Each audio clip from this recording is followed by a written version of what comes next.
এই জীবন দাঁড়া, তুই যে ওই দিন রেস্টুরেন্টে Oppo A6s Pro মোবাইলটার কথা বললি, ওই ফোনটা আমার কিনা দরকার। প্রায় সময় স্যার ম্যাডাম সবাইকে নিয়ে আমি মিটিং করি, অনেক সময় সবাইকে নিয়ে আমার গ্রুপ সেলফি তুলতে হয়। আমার ফোনে আলট্রা ওয়াইড অপশন না থাকার কারণে সবাইকে নিয়ে একসাথে গ্রুপ সেলফি তুলতে পারি না। যেহেতু Oppo A6s Pro তে আলট্রা ওয়াইড ক্যামেরা আর সাথে AI অটো জুম আছে, সেহেতু এই ফোনটা আমার কিনা লাগবে।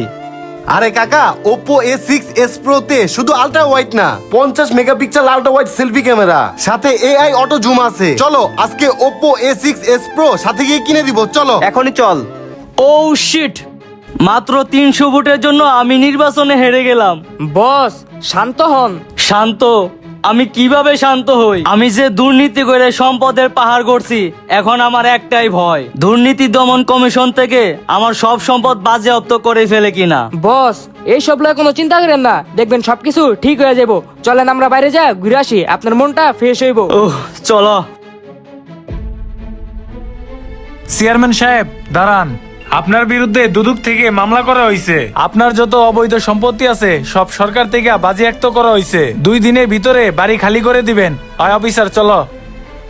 হাই হাই হাই রে, আমার সব কিছু শেষ হয়ে গেল। এখন তো তোর কিছুই নাই, তুই আর আমি সমান। তোর সম্পত্তি সব শেষ, আর তোর যদি কাজ লাগে আমার বাসায় আহিস, তোর কাজ দিমুনি, থাকবেটা। হাই রে, ভাগ্যের কি পরিহাস, আমি কত বড় আলিশান বাড়িতে থাকতাম আর কত রাজকীয় খাবার খাইতাম, এখন একটা কুড়ের ঘরে থাকা লাগে আর পান্তা ভাত খাওয়া লাগে। দেখি কোনো জায়গায় কাজ কাম পাই কিনা। বড় ভাই, আপনার এখানে কি আমাকে একটা কাজ দেওয়া যাইবো? ভাই আমাকে ওইখানে আপাতত কাজের চাপ কম, যদি লোক লাগে আপনারে জানা মনে, আপাতত অন্য জায়গায় দেখেন। ঠিক আছে ভাই। বড় ভাই, আপনার দোকানে কি কোনো কর্মচারী লাগবে? এখন কর্মচারী লাগবে না ভাই, কর্মচারী 2 জন আছে, আপনি অন্য জায়গায় দেখেন। ঠিক আছে ভাই। বড় ভাই, আপনার দোকানে আমাকে একটা কাজ দেওয়া যাবে?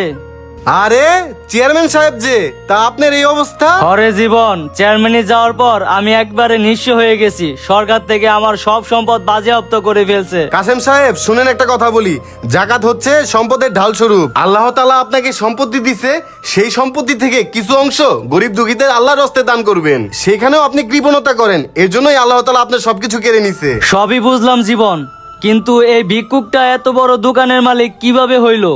আমার কাকা জাকাতের টাকা সবাইকে না দিয়ে যে বড় একটা অ্যামাউন্ট সেটা উনাকে দিছে।